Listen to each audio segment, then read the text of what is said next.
Olá, sou Sérgio Salvador e junto com vocês agora nós vamos até o final do nosso treinamento, nessa parte 5. Nós estamos falando sobre planejamento de emergência e tudo aquilo que envolve o planejamento de uma situação não desejável.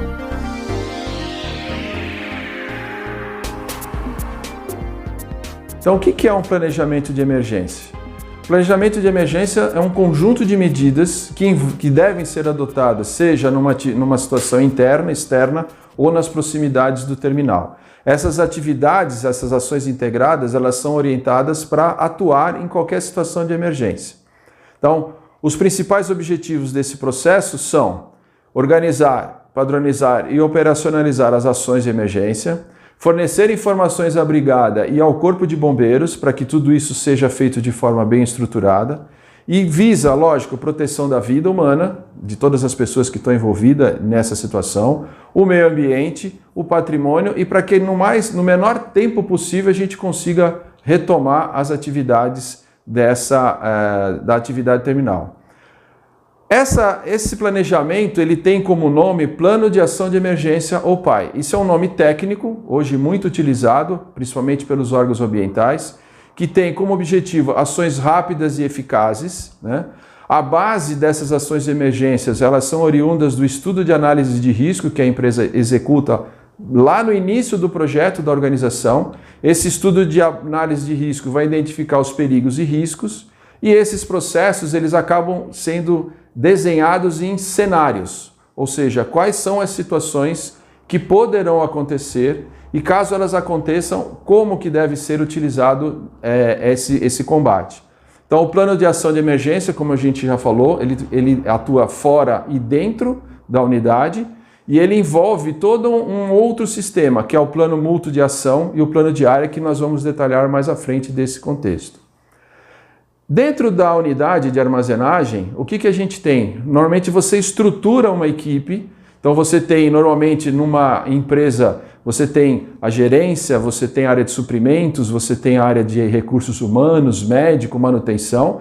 Essas pessoas, elas compõem a brigada de emergência, elas recebem treinamento e orientação, mas numa situação de emergência, aqueles cargos que normalmente são utilizados para as pessoas poderem realizar as suas atividades do dia a dia, elas se tornam diferentes. Então tem um coordenador geral, normalmente esse coordenador geral ele é o porta-voz da organização para o mundo exterior, né, todos os entes que vêm externamente. O líder da brigada, que é a pessoa que está à frente da emergência, ela que está coordenando as equipes de ataque. Os primeiros socorros normalmente envolve a área médica da organização, caso ela tenha, mas normalmente dentro da organização, quando você não é uma organização muito grande, você tem uma pessoa que acaba assumindo essa posição. Emergências químicas, caso você tenha algum envolvimento com produtos mais graves, então existe todo um preparo, equipamentos, EPIs e equipamentos de proteção coletiva para que possam ser usados caso haja uma situação dessa. Equipes de apoio são as equipes que ficam dando suporte externo, um hospital, fornecimento de água da cidade, às vezes alimentação, você precisa ter alimentação, fornecimento de água potável para as pessoas dentro dessa emergência. Então você tem um time que fica ali na retaguarda, provendo de recursos necessários para que essas equipes de emergência possam ter a sua atuação de forma adequada. E uma equipe de evacuação, o que significa isso?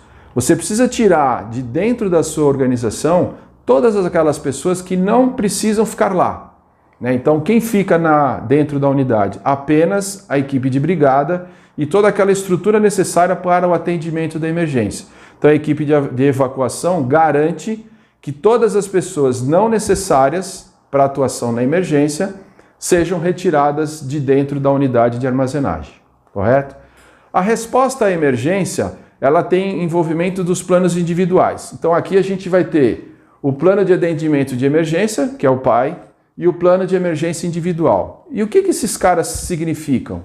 O PAE ele está totalmente ligado para a emergência dentro do terminal.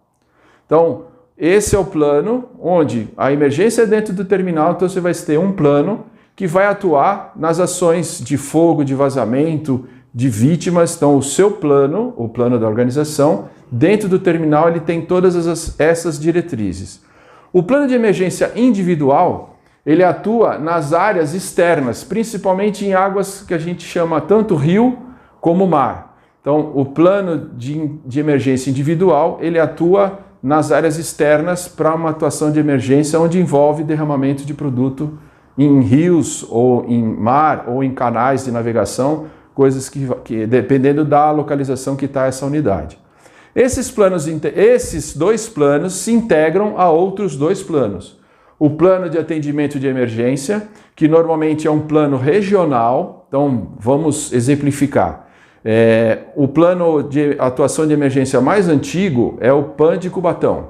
Então, em Cubatão, no município de Cubatão, existe o polo industrial e todas essas indústrias participam desse plano. O que é isso? Elas agregam recursos para que todos possam, numa situação maior, levar alguns recursos adicionais para que essa emergência seja controlada de forma mais rápida, né? E quando você está instalado em áreas de portos organizados, você tem o plano de área do porto ou região. Então isso pode ser uma área de navegação fluvial, por exemplo, ou no caso de um porto, vamos exemplificar aqui o caso do Porto de Santos. Então dentro do Porto de Santos você tem diversos segmentos de atuação, granel líquido, você tem granel sólido, containers, então agrega-se ao seu plano de emergência individual o plano de atendimento das áreas do porto organizado. Então, como eu estou falando, agrupa todos os planos de atendimento de emergência, né? E o PAN ele pode ser subdividido em outros dois recursos.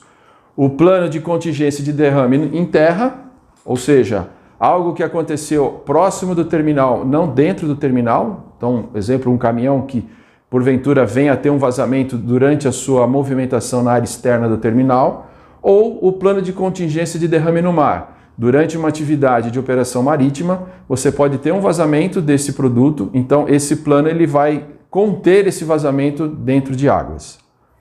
No plano individual, a gente tem esse cenário aqui, de novo, todos esses gráficos que a gente está mostrando, esses fluxogramas, eles são fluxogramas teóricos. Então, para cada local, para cada organização, a gente vai ter algo específico. Mas, em linhas gerais, uma emergência tem o ponto de encontro da brigada.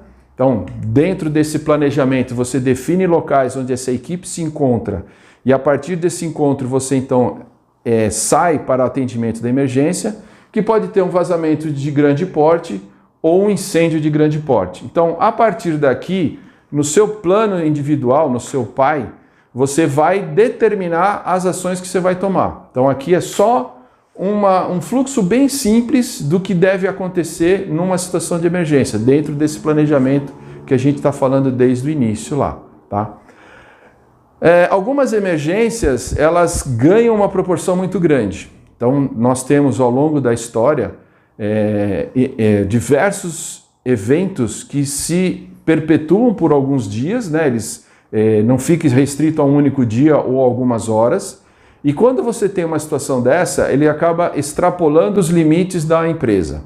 Então ele acaba envolvendo a comunidade externa e aí o que a gente chama de situação de crise, ou seja, você tem uma situação mais grave que necessita que outros órgãos e apoios adicionais. Então você tem, dentro do seu plano de emergência, normalmente você tem um planejamento de crise, ou seja, quando essa situação se torna numa dimensão muito grande, então você é necessário ter este tipo de planejamento. Para quê?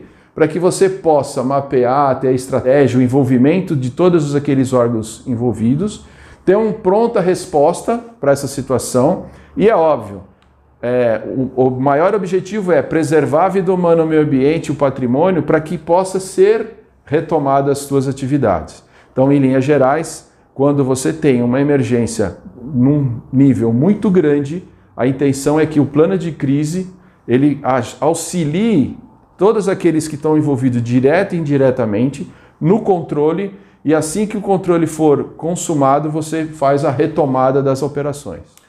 Planejamento de resposta de emergência, no momento que você tem uma emergência, qual é o principal foco que você tem que ter? Que tipo de produto está envolvido, né? Então, normalmente, dentro de uma unidade de armazenagem, todas as pessoas que estão lá dentro sabem o que está armazenado e onde está armazenado.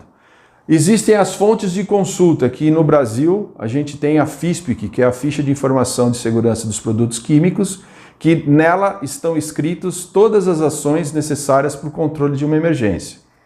Quais os EPIs que eu devo utilizar para cada uma dessas situações de emergência? Caso essa emergência envolva, por exemplo, aqui que a gente tem a figura de um caminhão, também tem na FISPIC quais são as ações que a gente deve ter para esse combate. E mais do que isso, que tipo de extinção a gente vai utilizar.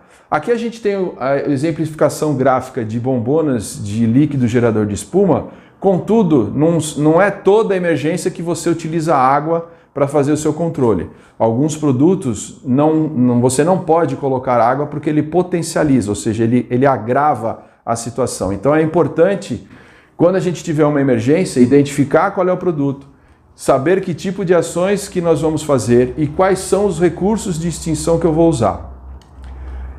Hoje, com o avanço da engenharia e da tecnologia, a maioria das empresas tem, através dos seus projetos de engenharia, alguns recursos gráficos que podem auxiliar a forma de como eu vou combater a emergência. Seja ela no terminal, seja ela fora do terminal, existem alguns programas de computador que simulam uma situação e a partir dessa simulação a gente consegue otimizar os recursos para que a gente tenha a maior eficácia no controle dessa emergência. Aqui a gente vai apresentar alguns equipamentos. Então aqui a gente tem a figura de um sistema de combate a incêndio, ou seja, das bombas, onde estão localizadas a casa de bomba. A figura de um sistema de combate a incêndio, ou seja, das bombas, onde estão localizadas a casa de bombas. Conjunto de válvulas que fazem a abertura, às vezes de forma automática, às vezes de forma manual, depende da configuração que a organização determina. Um sistema de dilúvio, aqui a gente pode ver que é um sistema baixo, provavelmente é uma área de bombas, né, área de transferência de produto entre os tanques, então você tem um sistema de dilúvio que atua nessa altura e tem o sistema de dilúvio do próprio tanque, ou seja, aquele processo que tanto ele é utilizado para uma situação de emergência, como ele é utilizado para um sistema de resfriamento do próprio tanque. Então, com isso, pessoal, a gente encerra aqui o nosso curso NR20. Então, a gente está encerrando a parte teórica com alguns vídeos que vocês já assistiram. E a partir de agora, então, vocês vão passar para o encerramento do curso. O que é esse encerramento do curso? É o nosso questionário de avaliação do desempenho daquilo que foi apresentado do treinamento, para que vocês possam qualificar o conhecimento que vocês adquiriram. Então, como eu falei lá no início, na abertura do nosso curso, o nosso curso tem a parte teórica, que é a nossa apostila, os vídeos ilustrativos, tanto da parte técnica como de incidentes, e aqui no final, então, a gente tem um questionário que faz a avaliação do desempenho de cada um.